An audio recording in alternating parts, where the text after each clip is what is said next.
fit une terrible embardée et s'enfonça dans la foule où il sema la mort. Et tandis que l'infirmerie fonctionnait à plein, l'Italien Ascari franchissait en vainqueur la ligne d'arrivée. Los Ferrari dominaron la pista. Alberto Ascari y Piero Taruffi estaban en excelente forma.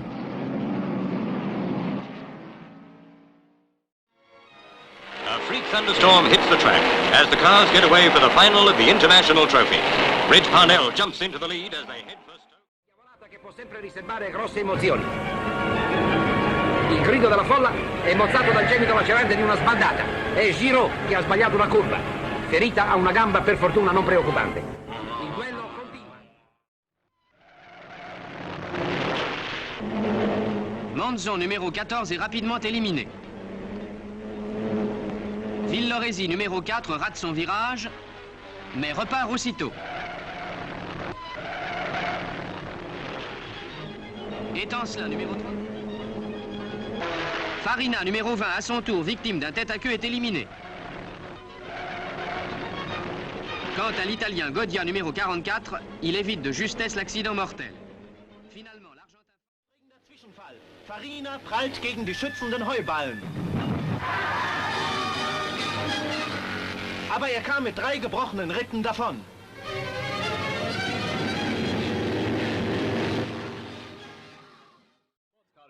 Came disaster.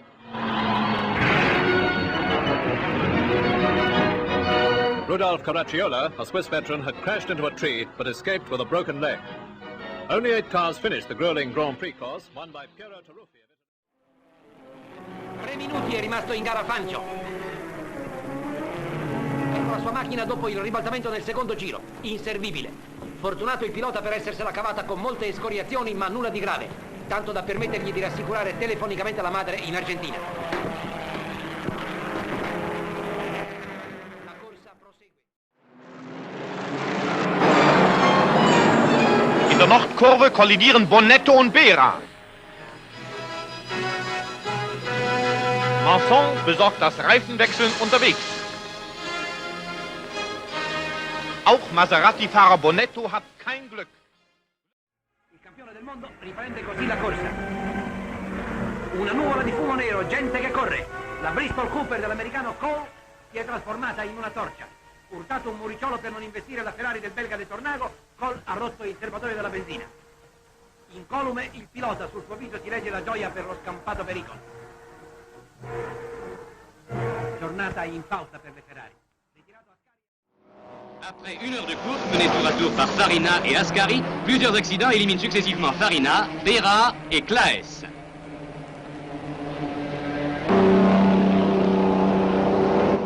Hawthorne prend alors le commandement. Der Kampf in den Kurven ist eine harte Probe für Herz und Nerven.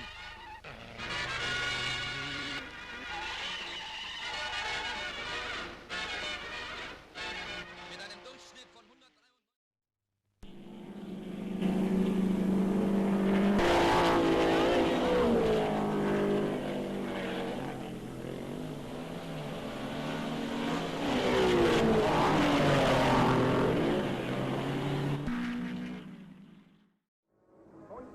Ripasserà al comando, ma in testa all'ultima curva ha sviluppato un morbido finendo fuori strada, illeso per fortuna. Intanto ai box della Maserati si attende l'ormai subito domato nella vettura di Marimon. Collisione e incendio indomabile delle vetture di Hawthorne e Gonzalez. L'argentino, potete vederlo, se l'è cavata senza danno. Non così l'inglese, finito all'ospedale avendo riportato lievi ustioni alle gambe.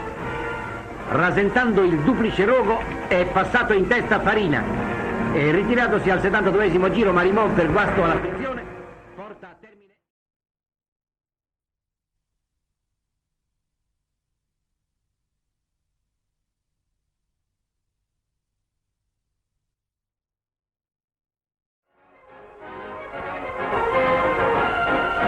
Vigilia di sangue. Nelle prove è volata fuori pista la Maserati di Marinon, morto l'asso argentino.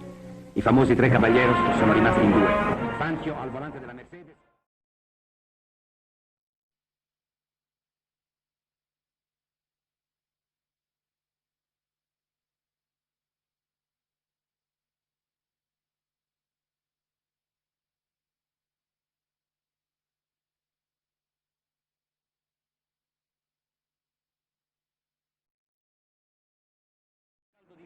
Quasi 40 gradi e diversi piloti, tra cui Maglioni e Gonzales, sono colpiti da insolazione.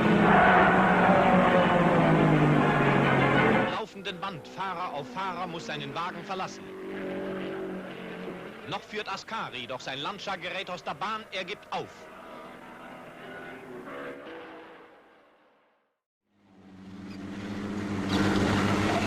Ken Wharton makes for safety after escaping from his crashed van wall with only minor injuries and burns.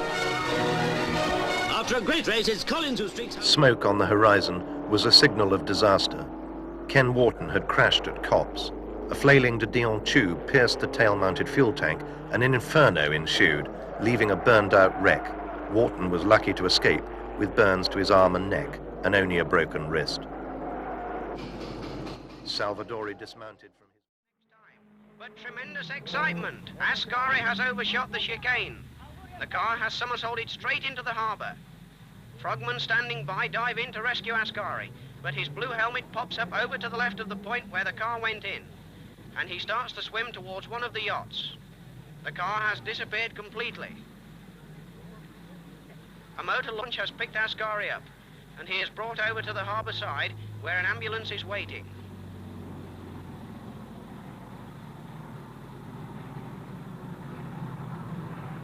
He is transferred to a stretcher and taken to hospital with little worse than a cut nose and a severe shaking.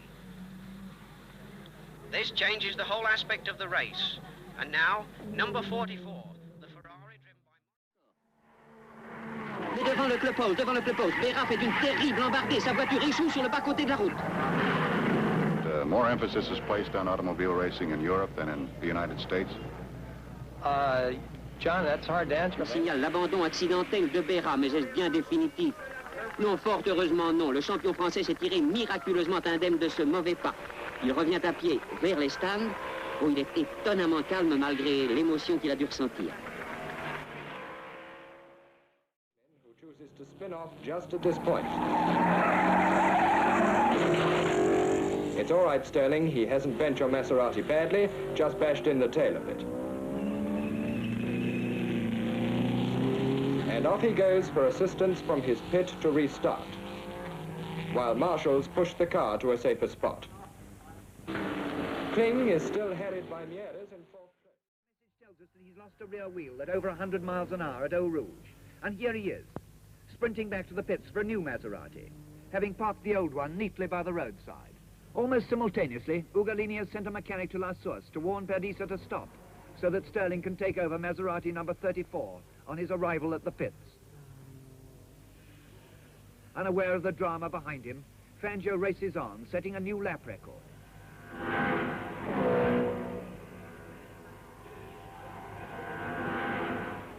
Meanwhile, Moss rejoins the fray. Ferraris now run first and second. And the Van Walls follow, and Chapman's in trouble.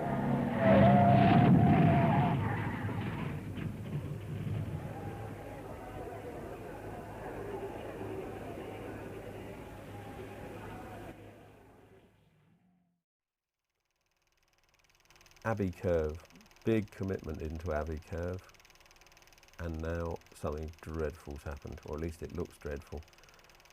George Phillips, Autosport photographer, running up there, and this is what had happened to Tony Brooks. After his stop at the pits to have the throttle reconnected, the throttle was actually stuck wide open. He's gone into Abbey Curve, run wide on the exit, lost it on the grass on the right-hand side, and the car has spun back across the track, hit the bank behind the fire there, and has overturned. It's thrown Tony out. He's escaped, actually, with a broken jaw and a damaged ankle, but the car itself is at the tender mercies of the Silverstone fire crew. They're not terribly good at fighting fires, are they? In fact, that is one hell of a fire. Look at the damage to that thing.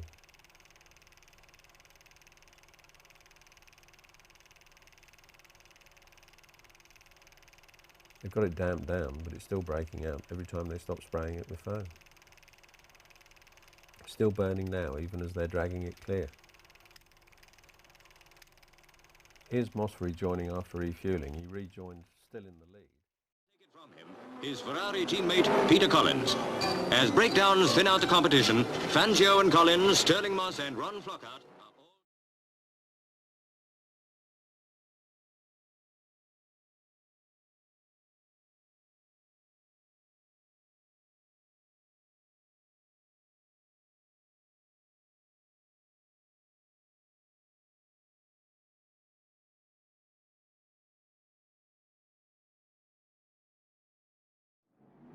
Moss into the chicane.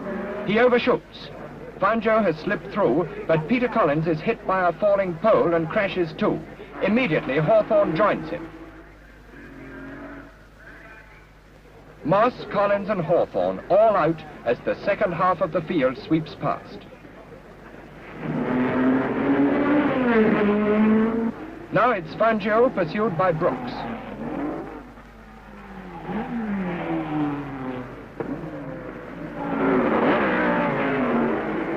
Ferrari hopes are dashed, but mercifully, the three Englishmen are unhurt. As Brooks chases Fangio around the fourth lap, now, after completing only 10 laps, we see Horace Gould's battered Maserati pushed in, as Trantino still leads the second laps with 55 to go. Another victim to the chicane, and an important one. After 51 laps, Menditighi in third place unwittingly parks his Maserati with the Ferraris of Collins and Hawthorne and escapes without serious injury.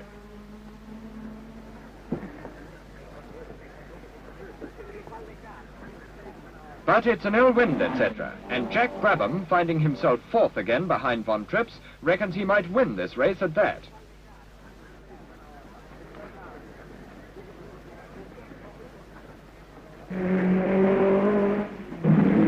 Moss col 18 sbanda, Collins col 26 lo schiaccia e si ferma a riva, dove gli arriva addosso Hawthorne col 28.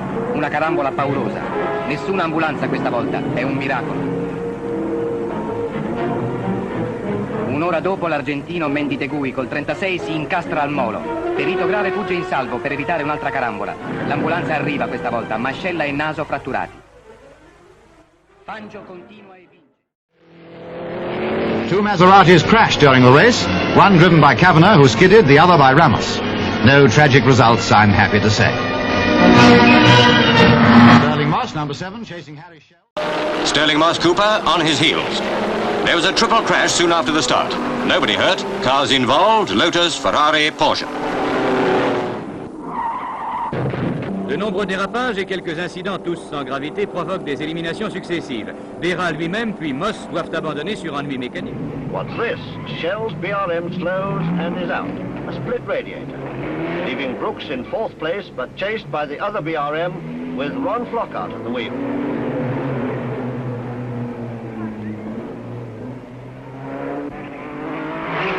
Badly. Here Flockhart spins. He was unable to restart. He'd stalled the engine. Flockhart's BRM is out. To be something of an extremely unfortunate race.